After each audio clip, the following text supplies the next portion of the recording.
Alright, I make a schematic diagram or block diagram.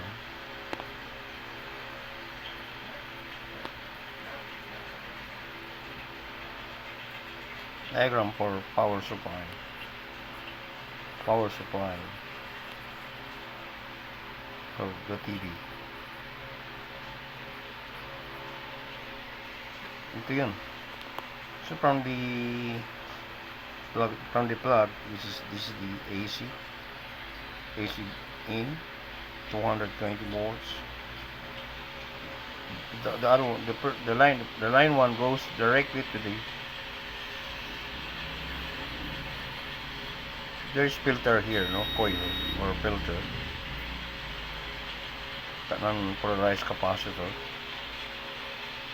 The other one, the other line, goes to the switch and goes to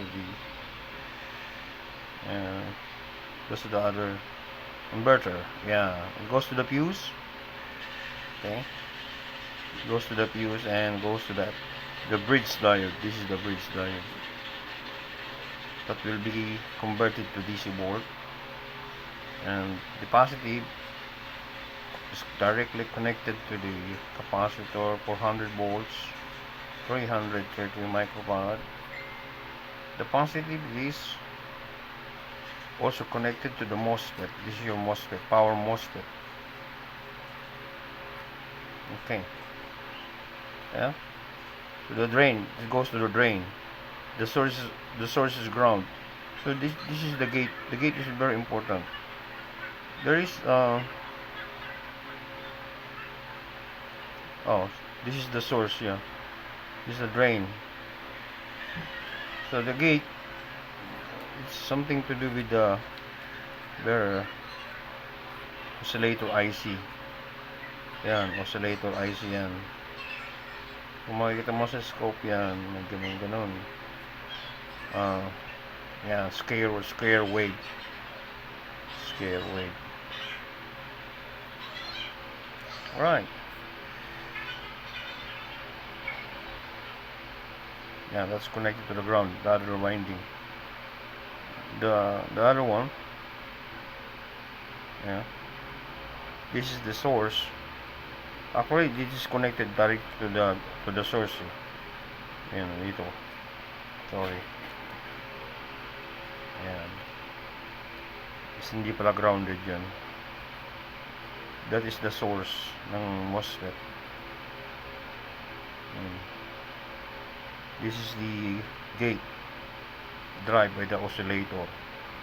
Yan, oscillator. The drive niya yung primary ng transformer.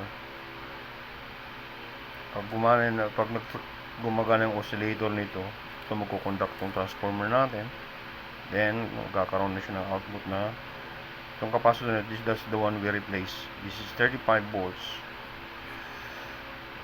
to 400 microfarad. Dalawa. Ito isa pala 400 ito. 400 25 volts, 330 microfarad. So that goes to the regulator IC. The output straight to goes to the 24 volts, and the regulated one goes to the 24 volts. This is the power supply output of this TV. Alright. So this is the one I'm telling you. So the transformer, this is the MOSFET. It drives the primary winding, and that's it. It goes to the secondary. Then the lone diode, then it goes there, and that's the output side, secondary side. Yeah, there is a regulator. Meron mo siyang 5 volts, which is for this